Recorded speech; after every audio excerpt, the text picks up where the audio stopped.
Qué gusto estar de nuevo con usted aquí en TV UNAM para nuestros diálogos por la democracia. Los medios de comunicación están en franca transformación y hoy tenemos un invitado muy especial que nos ayudará a entender qué está pasando.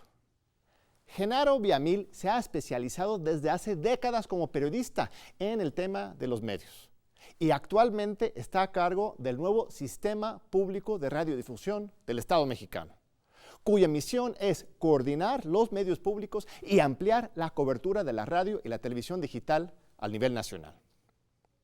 Pero antes de conversar con Genaro, revisemos algunos datos. Durante el sexenio pasado, Enrique Peña Nieto gastó un promedio de 9,000 millones de pesos en publicidad oficial al año, a veces duplicando la cantidad autorizada por el Congreso de la Unión.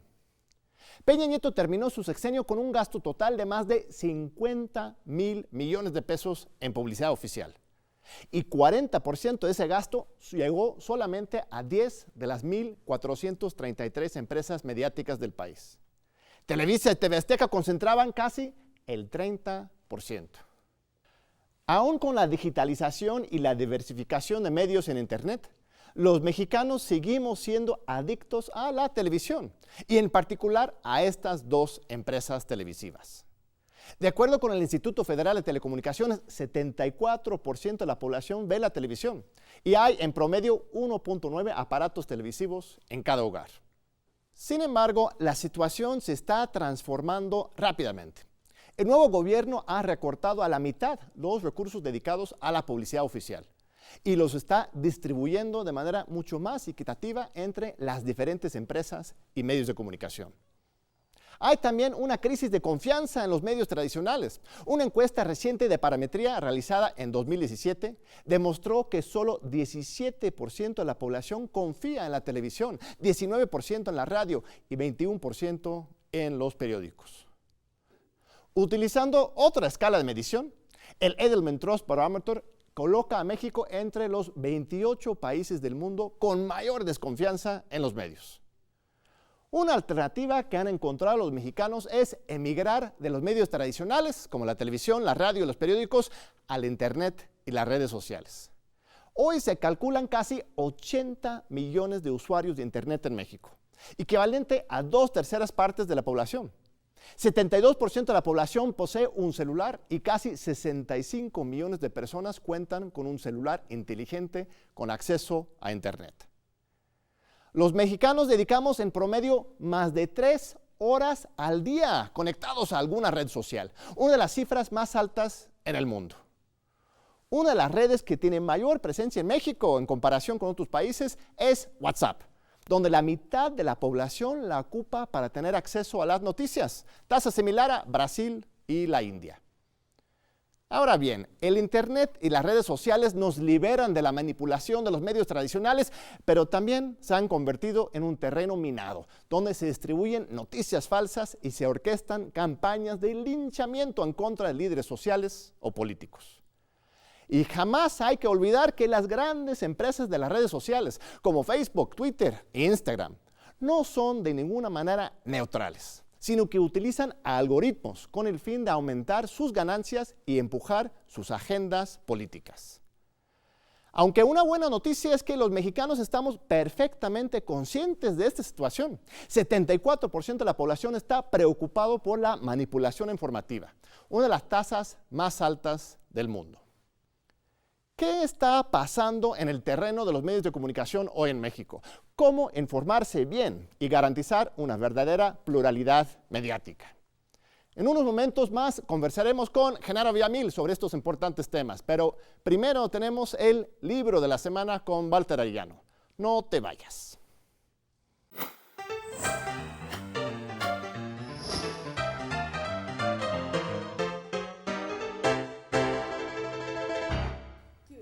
Muchísimas gracias, John. Hoy, en el libro de la semana, traemos una obra indispensable para el estudio del manejo de la información. Se trata de La posverdad y las noticias falsas, el uso ético de la información, coordinada por la investigadora de la UNAM, Estela Morales Campos, y con la colaboración de prestigiados académicos.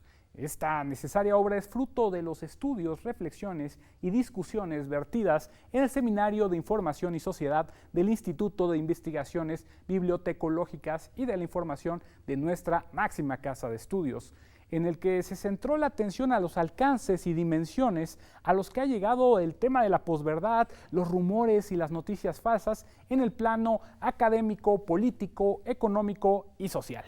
El texto en mención está dirigido a un público no necesariamente especializado, al que se le explican conceptos y prácticas para entender el tema de la posverdad, la distorsión de la realidad con un manejo de la información deliberado para manipular la opinión pública, sus causas, efectos e impacto social, así como la relación existente entre las fake news y los servicios de información. Esta obra es un libro indispensable para poder comprender cabalmente el entorno mediático e informativo de nuestro contexto, pero sobre todo para poder detectar y combatir estos terribles atentados contra la verdad y en algunas ocasiones contra la democracia. Y como cada semana tenemos obsequios para nuestros amigos de las redes sociales, ahora les toca a los facebookeros. Lo único que tienen que hacer es seguirnos en nuestra página de Facebook y comentar la imagen del libro en nuestro muro con el hashtag Quiero mi libro. Tienen hasta la medianoche. El lunes haremos una selección aleatoria de los 5 ganadores, cortesía del Instituto de Investigaciones Bibliotecológicas y de la Información. Yo soy Walter M. Arellano y nos vemos la próxima semana con otra recomendación. Genaro Villamil es un destacado periodista y escritor mexicano, originario de Mérida, Yucatán. Es autor de 13 libros, incluyendo El sexenio de Televisa, Las conjuras del poder mediático, de 2011, La caída del telepresidente, escrita en el 2015, La rebelión de las audiencias, de 2017, y Cleptocracia, el nuevo modelo de la corrupción, de 2018. Villamil estudió la licenciatura en Ciencia Política y Administración Pública en la UNAM y es profesor de periodismo en la Escuela Carlos Septién. Tiene 30 años de experiencia como reportero, columnista y editor en El Financiero, La Jornada, la revista Proceso y el sitio homozapping.com. Fungió como coordinador de la Unidad de Información, Comunicación y Análisis en la Secretaría de Gobierno de la Ciudad de México. Fue fundador de la Asociación Mexicana de Derecho a la Información, AMEDI, y ha sido galardonado por el Club de Periodistas de México. Desde el 14 de febrero de 2019, es el presidente del Sistema Público de Radiodifusión del Estado Mexicano, SPR.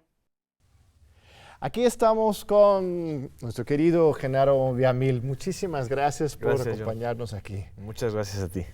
Un honor, de veras. Y gracias a TV UNAM también. Es tu casa, aquí la UNAM. Así es.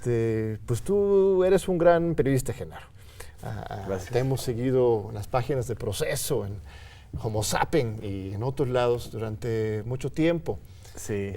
Y de repente tomas una decisión que ha sido, pues no sé si difícil, emocionante, para ya sumarte al gobierno, un nuevo gobierno democrático, pero al final de cuentas, pues estar del otro lado. ¿Fue difícil para ti aceptar esa invitación o cómo lo has vivido?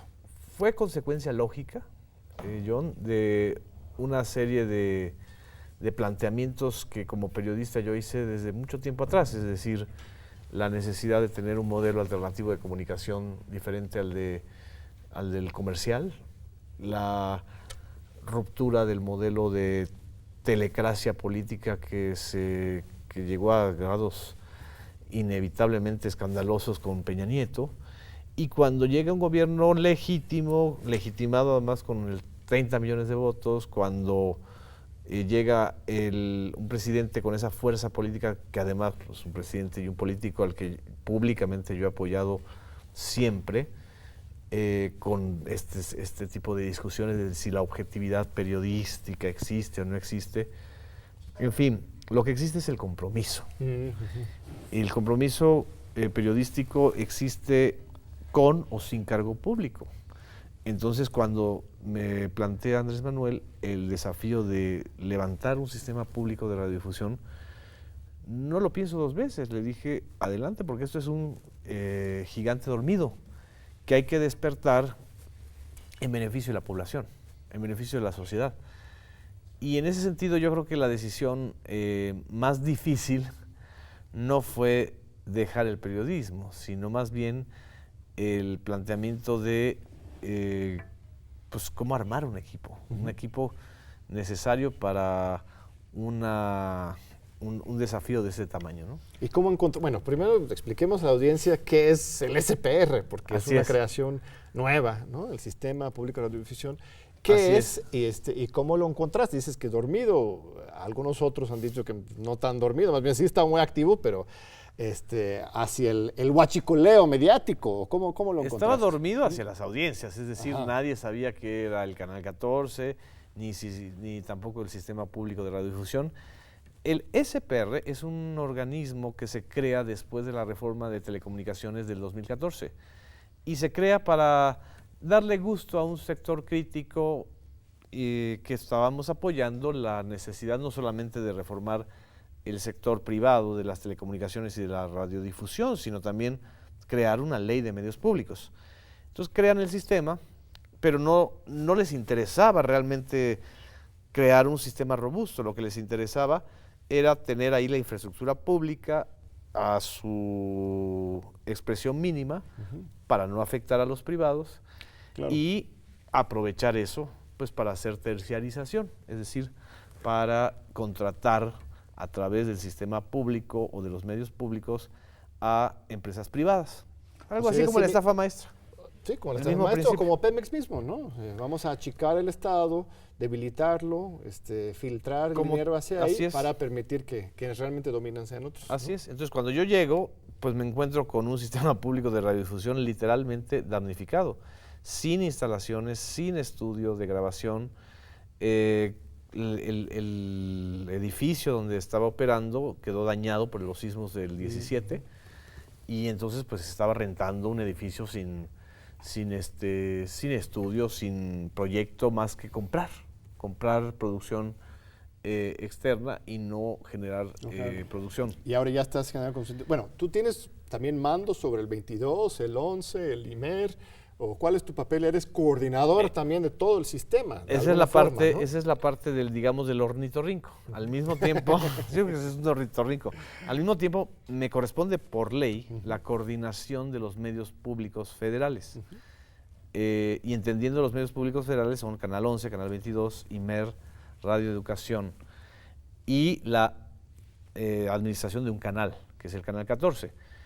Lo que creo que es lo que va a ser en un futuro mucho más claro, y eso va a necesitar una reforma legal, es dar las características indispensables de la necesidad de una coordinación de medios públicos, que sea además una coordinación ya no solamente de facto, sino de jure, es decir, que tenga un establecimiento jurídico y que permita la sinergia de los medios públicos. Claro. Porque ahorita pues me corresponde coordinarlo porque también tenemos una ventaja, llegamos todos al mismo tiempo y llegamos todos con un espíritu de cuerpo y eso también ha funcionado incluso hasta en los momentos críticos, como fue la crisis del IMER por el tema de los salarios de las personas que pagan por honorarios. Pero este tipo de unidad y de estrategia es lo que se logra con esta posibilidad de empatía. Claro. Pero entonces tú eres el responsable por la No soy conversión de los medios públicos en un aparato propagandístico de la 4T, es lo que dicen. ¿O qué ha ocurrido? Yo obviamente tengo mi postura, yo creo que es ridículo esa crítica, apenas estamos pluralizando las cosas, pero ¿cuál es tu proyecto en general para los medios públicos? Solo te aclaro que quien critica de propagandista o quien critica de que estoy coordinando la propaganda es que en realidad ellos es lo que hicieron siempre. Claro. Quienes tienen una visión de los medios de comunicación como propaganda son los que siempre vendieron los espacios y cobraron entrevistas y cobraron noticias y cobraron y huachicolearon el presupuesto público. Y esos estaban en el sector privado. Pero bueno, el proyecto es armonización.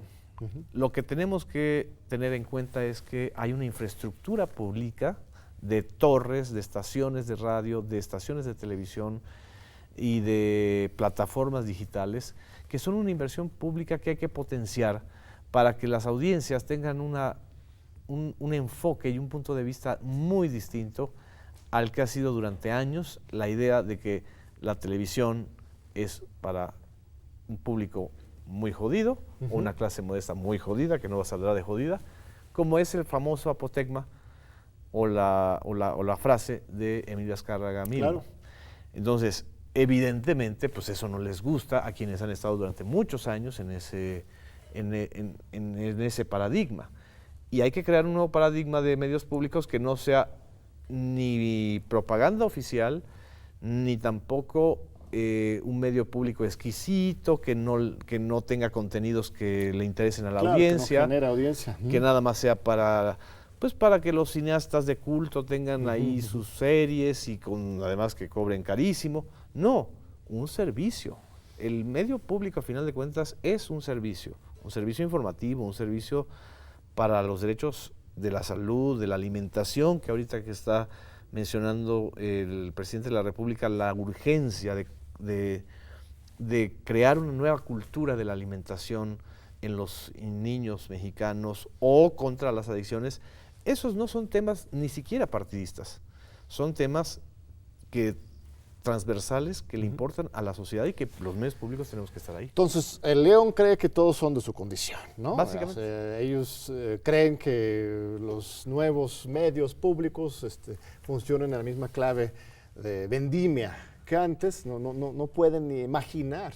Es la transferencia típica del freudismo. Así o sea, es. o de Freud, o sea, Sí, cuando proyecta, tú acuses a alguien de lo que tú eres. Cuando en realidad lo que tenemos aquí es un sistema público de información con un nuevo enfoque que Claro. pues, sí, coincide con el compromiso social del presidente, Así es. pero eso es diferente a estar haciendo pues, una propaganda de Estado, de la mentira, ¿no? Sino todo lo contrario. Y incluso haces un señalamiento muy interesante, que más bien eso es lo que hacía antes, incluso con dinero público. O sea, la cantidad de dinero que el gobierno utilizaba para financiar los medios privados, los convertían en pues, extensiones del mismo Estado. Tú tienes varios libros sobre esa situación. Te doy una cifra, es decir, todo el sexenio de Enrique Peña Nieto se destinaron 60,000 millones de pesos a la publicidad y a la comunicación, que en realidad era propaganda, en los medios privados. ¿Por qué no se escandalizan de eso? ¿Sabes cuántos están destinándose este año a los 6 medios públicos que me corresponde coordinar? No llegamos ni a los 3,000 millones de pesos. Mira. Vaya, mucho menos, no llegamos ni a los 2,000 millones de pesos. Pero entonces ese sí es un aparato de propaganda. Claro. Y los 60,000 millones que se despilfarraron, porque además fue la peor inversión. Invirtieron 60,000 millones de pesos para propaganda de un gobierno que acaba con el índice del 12% de aceptación.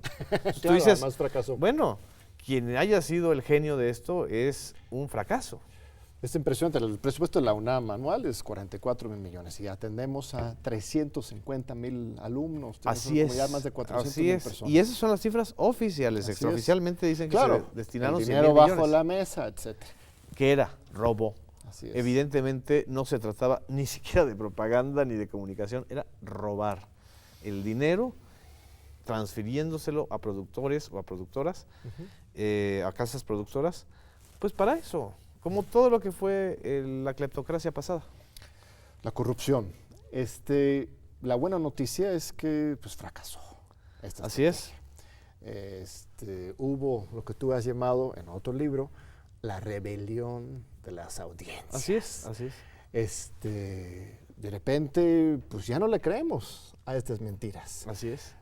O esto ya es algo permanente, o de repente uno tiene la sensación que fue nada más una pequeña ventana de un par de años de transición tecnológica, que en las redes fue un área de libertad, y ahora ya se está volviendo a cerrar con la censura de Facebook, con los controles de Google, con estas empresas que ya se nos va eso, o todavía hay gran esperanza en las redes para la conciencia ciudadana.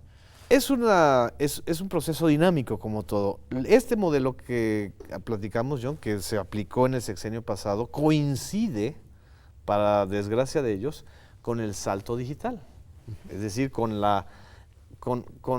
el descubrimiento de una gran cantidad de audiencias juveniles, adultas y de mediana o tercera edad, de que la información realmente no estaba en las pantallas televisivas, sino en las pequeñas pantallas telefónicas a través de blogs, a través de sitios online y a través de ciertas plataformas.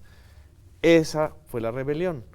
¿Qué está sucediendo ahora? Que como ya se dieron cuenta que esa rebelión tuvo un efecto, efecto real en la rebelión electoral del 2018. Ciudadana, sí. O sea, lo que vivimos en el 2018 fue una revuelta electoral. Es decir, cambiaron la ecuación, destruyeron la posibilidad de que hubiera partidos de oposición fuertes porque estaban desacreditados, y eso fue el voto ciudadano. Rompieron ese mito de que iba a operar el sistema. Yo me acuerdo muy bien los temores que tenía la población a votar otra vez por López Obrador porque iba a operar el fraude del 2006, ¿no? Eso se logró con esa rebelión de las audiencias. Ahora lo que se trata es de intoxicar esas plataformas, esos espacios en donde estaba y donde operó la rebelión. ¿Qué es lo que no saben? Que esta es una comunicación binaria. Esta es una comunicación de ida y vuelta, y así como te intoxican los bots, así ellos solo se neutralizan porque se ponen en evidencia. Yo creo que vamos a tener que entrar a una tercera era de las redes sociales, en donde lo importante, y ese es el tema delicado, es la protección de los datos privados. Claro. No te puedes explicar estrategias de intoxicación de redes o de fake news o de difusión de mentiras sin este poder del algoritmo, en donde están direccionando la información de acuerdo a tu edad, a tu perfil político, a tu perfil de género o de tu preferencia política. Entonces, es otro desafío. O sea, yo creo que ya estamos en otro momento. Ya estamos en otra época de la batalla mediática. En menos de 5 años. Hubo una derrota y luego una victoria, depende de cómo lo quieras ver. Así y es. ahora ya se está trasladando y moviéndose las trincheras. Pero vamos a seguir ahorita después de un breve corte, Genaro. No se vayan, regresamos en unos minutitos con Genaro Villamil. Aquí seguimos con Genaro Villamil. Estamos hablando sobre la nueva batalla mediática en las redes. Hubo una denuncia muy importante durante el proceso electoral. Denuncia después, pero de un ataque orquestado por algunos intelectuales, decían algunos empresarios, sí, y que tenían su sede en la calle de Berlín 245. Que incluso el que denunció esto decía que en los momentos más álgidos de la campaña, el jefe de los trolls gritaba, el dinero es ilimitado, 50,000 pesos por meme, chicos, métenle. Así estaban tan desesperados. Por un lado, pero por otro lado, con una llave de dinero infinita, decían. ¿Esto sigue hoy? ¿Lo sientes? ¿Todavía está esa campaña, esta guerra hoy?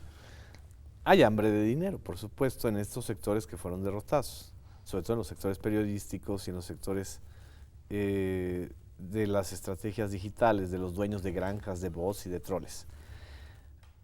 Evidentemente, alguien defraudó a alguien, porque si había dinero ilimitado y si había una estrategia, digamos, a todo lo que da para derrotar la posibilidad de que Andrés Manuel llegara a la presidencia, pues fueron derrotados.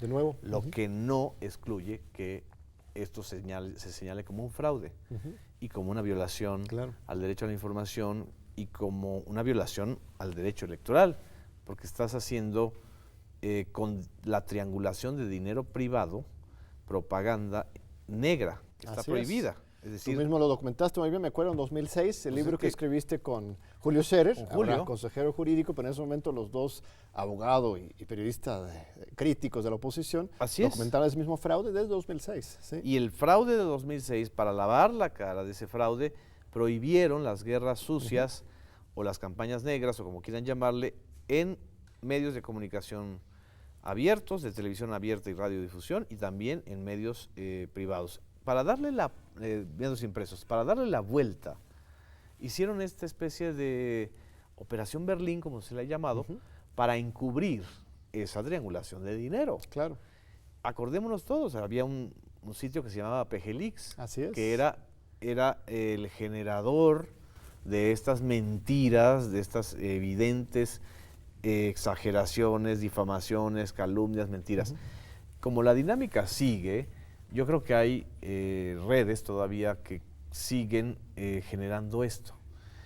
Aquí ya no, la consecuencia ya no es electoral, porque ya no estamos en un proceso electoral. Aquí la consecuencia es intoxicación de la comunicación. Y para eso creo que también sirven los medios públicos, para señalarlo, para advertirle a las audiencias, para decir, no caigan en esta intoxicación que es una evidente estrategia para desacreditar Deslegitimar. y deslegitimar. Hay, por ejemplo, la a un iniciativa gobierno. del verificado de Notimex, ¿te parece Así importante? ¿No? Así es. No solamente es importante, sino es necesario que una agencia de Estado, que no es de gobierno, es una agencia de Estado, como es Notimex, tenga todo el derecho del mundo de hacer su verificación. Claro, hay quienes creen que tienen el monopolio de la verificación porque son los que tienen también el monopolio de la mentira. Si tú desacreditas a los demás, puedes mentir mejor. Claro. Esa es la trampa. Entonces yo les preguntaría a quienes nos están viendo, ¿quiénes son y qué portales y qué medios son los que están cuestionando que Notimex pueda tener un verificado? Pues son los mismos que sembraban la mentira. Claro.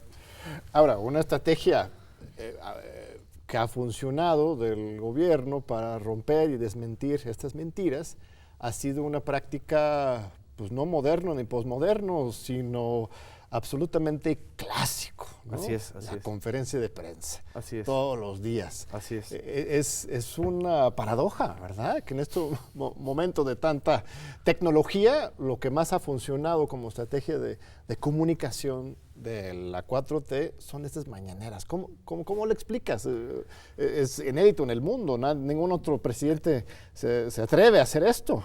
Porque la política y la comunicación funcionan con la estructura básica que existe desde Gutenberg hasta ahora. Tiene que haber un emisor, un mensaje y un receptor. Y lo que durante muchos años se creyó y se pensó es que la fuerza estaba en el medio. No, la fuerza está en el emisor, en el mensaje y en la ciudadanía que recibe la recepción de ese mensaje. Y eso, López Obrador, que es un político clásico, que conoce muy bien la necesidad de la política y la necesidad de la comunicación política, pues está ejerciendo todos los días el derecho elemental de los ciudadanos de ser informados y la obligación elemental del gobernante de rendir cuentas todos los días. Eso es propaganda, dicen ellos. Claro. Eso es una estrategia de adoctrinamiento. A ver, ¿dónde está el adoctrinamiento donde el propio presidente está siendo cuestionado todos los días? Claro. Eso quiere decir que todos los reporteros que participan en ese ejercicio de conferencia forman parte de una estrategia de propaganda. Se están autoinculpando, sí. Quiere decir que todos los periódicos y medios electrónicos y digitales que participan en eso forman parte de un engaño. ¿Dónde está el dinero entonces? Creo que lo que les está molestando es esta fuerza comunicacional que es lo que está moviendo a un país que tiene un sistema derrumbado. O sea, nosotros recibimos, así como los medios públicos recibimos un sistemas públicos damnificados, el sistema comunicacional y político estaba derrumbado por la corrupción. Pues una de las críticas es, por ejemplo, cuando Andrés Manuel dice prensa fifí, critica Reforma o incluso a Proceso, yo escribo, has escrito antes. Así es. Que esto de alguna forma sería una licencia para quienes realmente sí aplican violencia en contra de los periodistas, que había algún vínculo entre esas cosas. ¿Cómo responderías a esas críticas? Dicen que con esas expresiones Andrés Manuel está poniendo la diana en el pecho de los periodistas en todo el país. Insisto, quienes hacen esa crítica están pensando como piensan los autoritarios. Claro. Si López Obrador o el presidente quiere hacerle una crítica a Proceso, entonces justo el día que le hizo la crítica a la revista Proceso salieron por primera vez en 40 años 15 páginas de publicidad oficial en esa revista.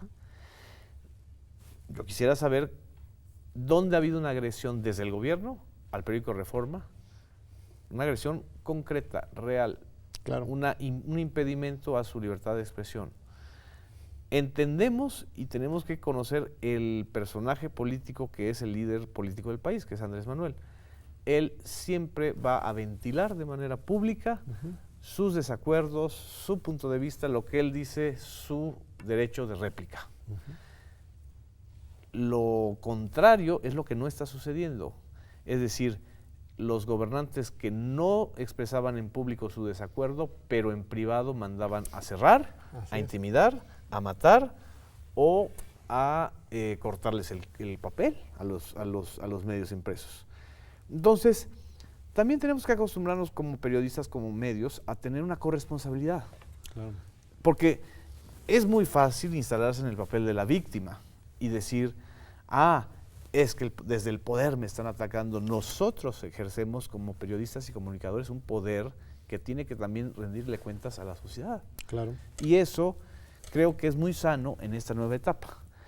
A lo mejor pues, no nos gusta el estilo del presidente, o no nos gusta que sea tan rudo, o es el líder político que está gobernando y ese tiene el respaldo de mucha gente. No, es el Y el cuarto derecho- presidente más popular del mundo hoy. Y el derecho a criticarlo está ahí. Y no le sucede nada a los que lo critican. Entonces, no les están amenazando, no los están cerrando los medios.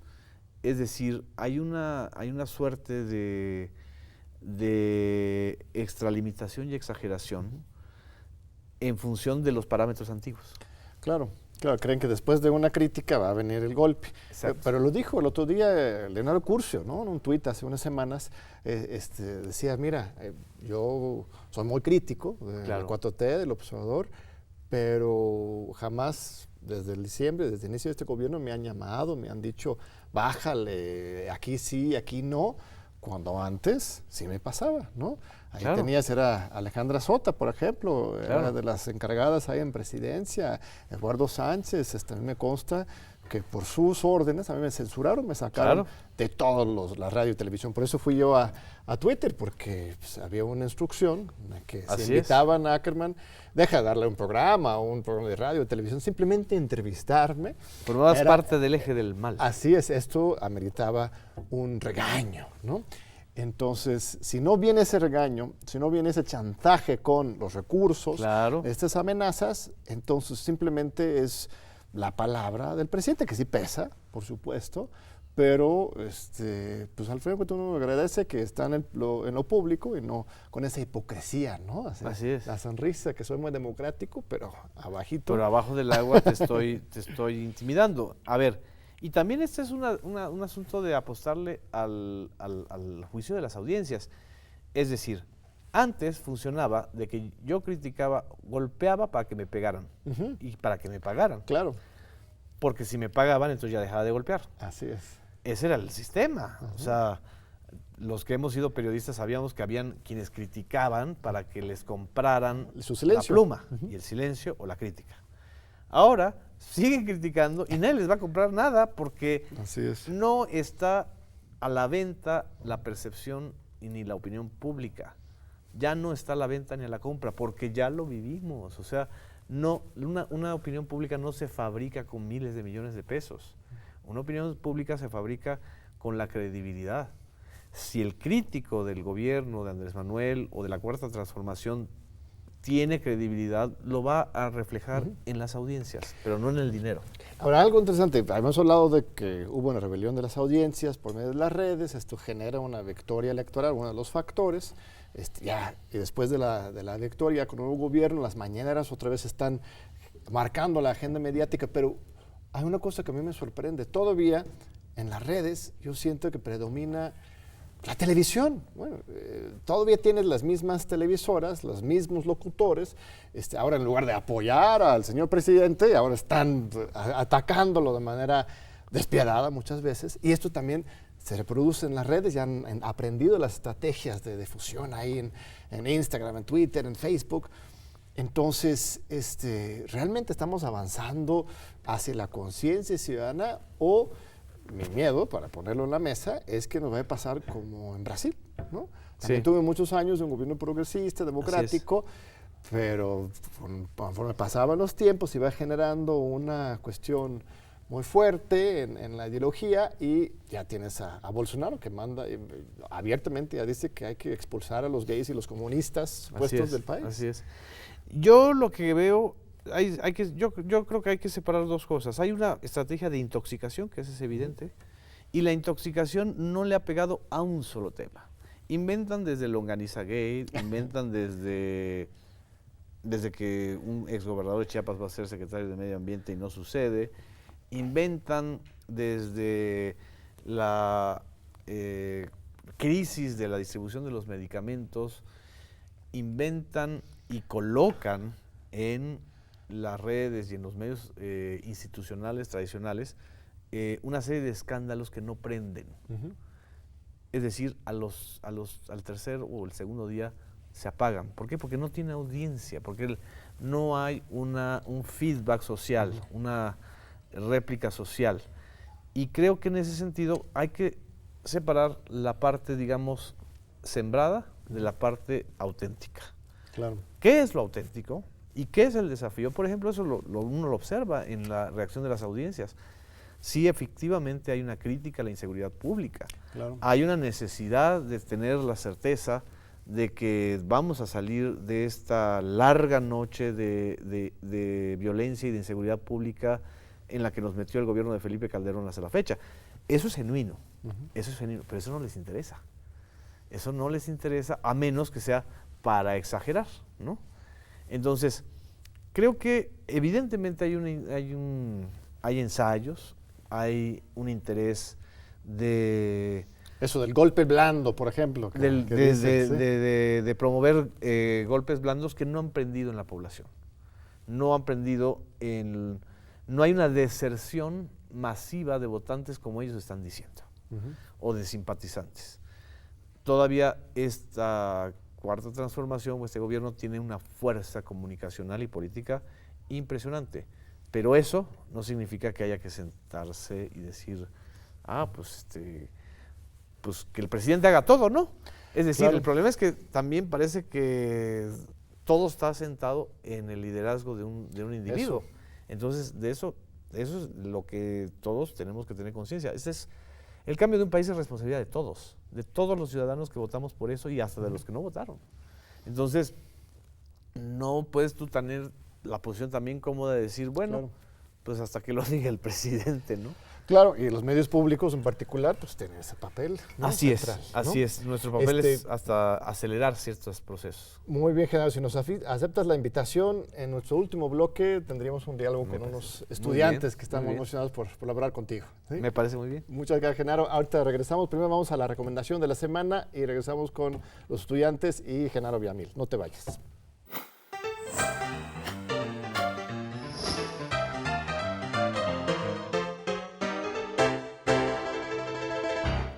Piso 16, Laboratorio de Iniciativas Culturales UNAM, de la Coordinación de Difusión Cultural de la Universidad Nacional Autónoma de México, invita a artistas, comunicólogos y gestores culturales de la comunidad universitaria al proceso de selección para participar en el programa de acompañamiento 2020.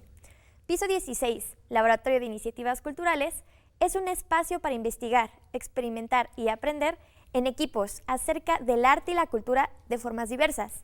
Este año ofrece un programa de acompañamiento para la profesionalización de jóvenes artistas, gestores culturales y comunicólogos, cuyo objetivo es ayudarles a planear su sostenibilidad económica a largo plazo, al responder qué quieren hacer, por qué lo quieren hacer y cómo lo pueden lograr. El proceso permite a los participantes organizar su desarrollo profesional, diseñar y planear un proyecto cultural viable, comprometido con su realidad. El acompañamiento será durante un periodo de 10 meses. Tiene muchos beneficios, tales como la asignación de un mentor por proyecto, programas de formación como talleres, charlas y asesorías, sesiones de diálogo entre los proyectos seleccionados, espacios de trabajo y ensayo. Pueden utilizar las instalaciones del piso 16 para realizar sus actividades. Tienen acceso a la biblioteca especializada en gestión cultural y desarrollo de proyectos culturales y artísticos, además de un apoyo de 50,000 pesos por proyecto, como contribución para su desarrollo conceptual, que será proporcionado en parcialidades. Tienes hasta el 28 de septiembre para enviar tu propuesta de proyecto. Si tienes alguna duda acerca de cómo participar, puedes asistir a la sesión informativa que se llevará a cabo el 13 de septiembre a las 6 de la tarde en la Torre UNAM Tlatelolco. Esta fue la recomendación de la semana, así que si eres artista, comunicólogo o gestor cultural, esta es tu oportunidad. Participa. Síguenos en nuestras redes sociales. Nos vemos la próxima semana con otra recomendación para ti. ¡Excelente domingo! Discriminación, mala civilización, mala información del televisor. Estos son tiempos de revolución. Detengan estas balas, no las puedo esquivar. Detengan las palabras que dañan a la moral. Detengan estas balas. Esa canción fue La Bala de Rey Aventurero y Pepe Grela. Es sobre la violencia, la resistencia a ella y sobre también la manipulación mediática y cómo eso implica también una especie de violencia en contra de la humanidad, ¿no? Pues aquí estamos, Genaro, con nuestros distinguidísimos estudiantes. Empezamos con Jess, por favor. Ajá. Hola, yo soy Jess Flores, soy estudiante del 6º trimestre en la UAM Xochimilco de Comunicación Social y tengo 2 preguntas. La primera, por favor. La primera, ¿a qué conduce la rebelión de las audiencias en la era de la posverdad, en la que una mentira se propaga a mayor velocidad en los medios masivos de comunicación? Que el filtro son las propias audiencias. Entonces hay que tomar cada vez más conciencia de que hay que incidir y educar y formar a las audiencias. Y yo creo que eso se está logrando poco a poco, es decir, la idea de la audiencia pasiva, que va a recibir todas las mentiras, todas las alteraciones sin reacción, yo creo que es un mito que viene de la era televisiva. Yo creo que ahora las audiencias, sobre todo las audiencias digitales y jóvenes, enseguida detectan la mentira y la desafían. Hay otras que no, pero creo que hay que seguir insistiendo en eso. Muy bien, seguimos. Antes regresamos contigo, perdón. Vamos a hacer las 2 rondas. Ariel, por favor. Hola, soy Ariel Orenday, de Hola, la Ariel. Facultad de Ciencias Políticas y Sociales, Colega su facultad. de la misma facultad. Genaro, egresado acá de la máxima Sí. casa de estudios también. Mi primera pregunta es, ¿qué piensa usted de las medidas que toman las redes sociales para limitar el contenido publicable? ¿Y cómo esto podría afectar en que las audiencias sean un filtro? Yo creo que va a haber una etapa y viene, ya está sucediendo con Facebook, va a suceder con Instagram, que es el nuevo hilo dorado de la enajenación. Hay que ahora sí entrarle al análisis estructural del poder político y de los poderes que están detrás de esas empresas. Es decir, no son ajenas a intereses económicos, políticos, ni son tan neutras como parecen.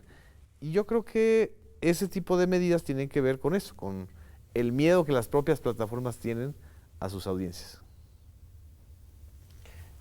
Muy bien, eso es fuerte.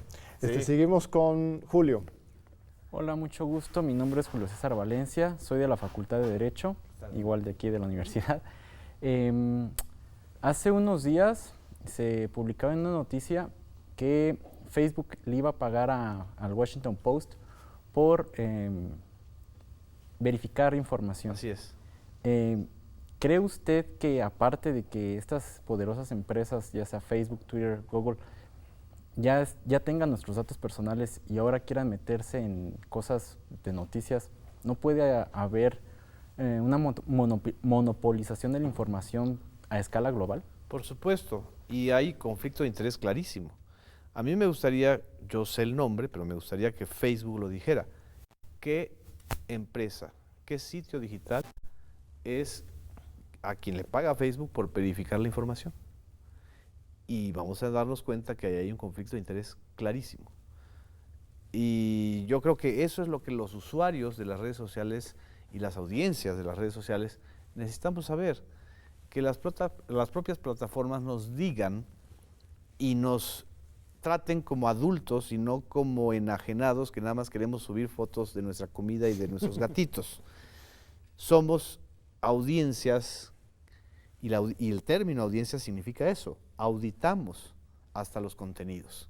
que generan otros y que generan las propias plataformas.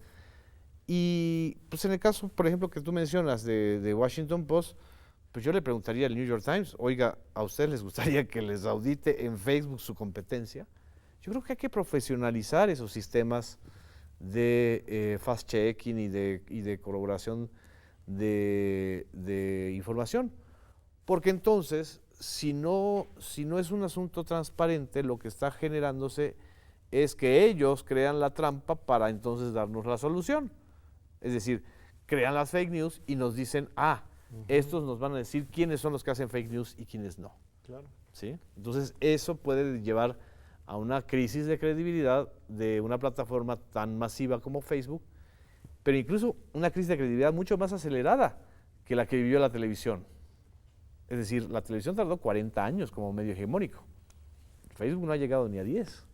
Entonces, creo que hay que apostarle a eso, a la madurez de las audiencias, ¿no? Sí, además, Washington Post no es neutral. Pues claro que Tiene no. una línea editorial profesional, pero más conservadora que otros. Por eso hay un Y conflicto el de interés. dueño es Amazon.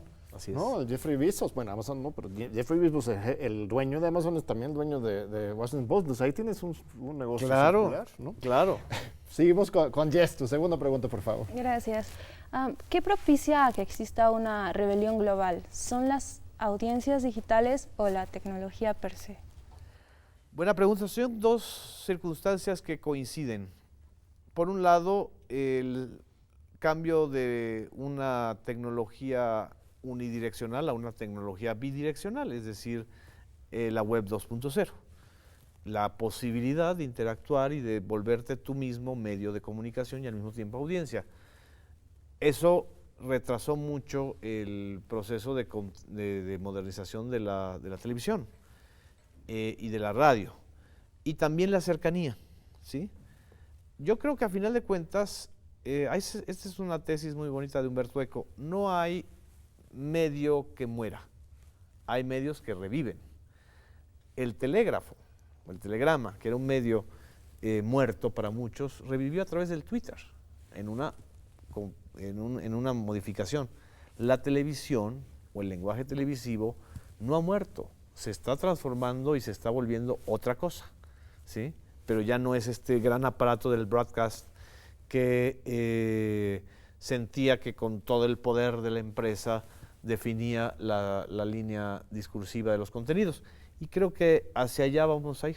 Y los medios públicos tenemos que estar muy conscientes de eso. Yo mismo digo, cada vez nos vamos a volver plataformas, es decir, convergentes, que al mismo tiempo tengamos aire y datos, ¿no? Entonces, esa crisis se combina con o sea, la posibilidad tecnológica y la posibilidad y la necesidad también de las audiencias de interactuar y de decir su propia verdad. Muy bien, seguimos con Ariel. En el SPR, ¿cuáles son las líneas de estrategia para el desarrollo de la televisión federal? Buena pregunta. Hay una ley que es la ley del Sistema Público de Radiodifusión, la ley del SPR, que te marca o te determina que tú tienes que responder a 5 ejes importantes: la promoción del medio ambiente, de los derechos humanos, del derecho a la salud, del derecho al esparcimiento y a la cultura y del derecho a la información. Esos son los 5 ejes sobre los cuales nosotros tenemos que trabajar para cumplir con la ley. Pero además está esta convicción de todo el equipo que formamos parte del SPR de que tenemos que acercar los medios públicos a la sociedad y que tiene que ser sus contenidos cada vez más cercanos a la necesidad de la gente de tener información, esparcimiento y derechos de cultura, de acceso a la educación y de acceso a la salud cada vez más directos. Es una transformación, no se va a lograr de la noche a la mañana, pero estamos construyendo eso. Por lo menos en mi caso, mi mandato es por 5 años, entonces en 5 años yo creo que podemos sentar las bases y los contenidos para lograrlo. Además, fuiste nombrado por el Senado. de la República. Es una ¿no? propuesta del Ejecutivo Federal con ratificación del Senado. Ujú. Y votó unánime de todas las fuerzas políticas. Entonces, ahí hay un mandato de todas las fuerzas políticas del Senado. Muy bien. Una última pregunta de parte de Julio. Una pregunta. Como periodista, ¿dónde queda situada la línea de objetividad? Y si es posible ser, me parece que el presidente lo llamó como periodista de militancia. La objetividad es un falso valor. Lo importante en el periodismo es la veracidad y la credibilidad. Porque los que dicen que son objetivos en realidad encubren su subjetividad acusando a los otros de ser militantes. El periodismo militante que a mí me gusta es el que milita con las audiencias y los lectores o los televidentes que estén en la línea que a mí me gusta difundir. Habrán otros que no, perfecto, pero es como, o sea, también aquí entra mucho la segmentación de audiencias, es decir, no puedo yo decir ni siquiera que pueda ser objetivo o veraz en periodismo deportivo porque ni siquiera es mi especialidad. Pero los que saben y les gusta el deporte van a seguir a comentaristas, a periodistas que tienen la credibilidad y la veracidad de dar esa información a esa audiencia. Entonces, la objetividad es un falso valor. No podemos buscar la objetividad como modelo periodístico, sino la veracidad. ¿Qué significa veracidad? Pues que no puedes inventarte, ni difamar, ni no confirmar la información, etcétera, ¿no? Importante la distinción. Sí. Tenemos un minuto más, Genaro, para un último mensaje aquí a esta gran comunidad universitaria que te está viendo y pues los de ciencias políticas en particular te ven como un modelo, creo, a seguir, como un egresado. Pobrecitos, un ¿no? egresado, que no sigan el modelo. distinguido. Bueno, es la misma facultad del mismo presidente de la República, ¿no? Exacto. Andrés Manuel Exacto. también estudió ahí. Sí, es buen ¿Qué mensaje mandas a los jóvenes de la UNAM? La mejor universidad está en la calle y las mejores aulas también tienen que combinar la calle con la universidad tradicional. Y mucho menos en esta etapa de la cuarta transformación, no podemos burocratizar nuestra formación.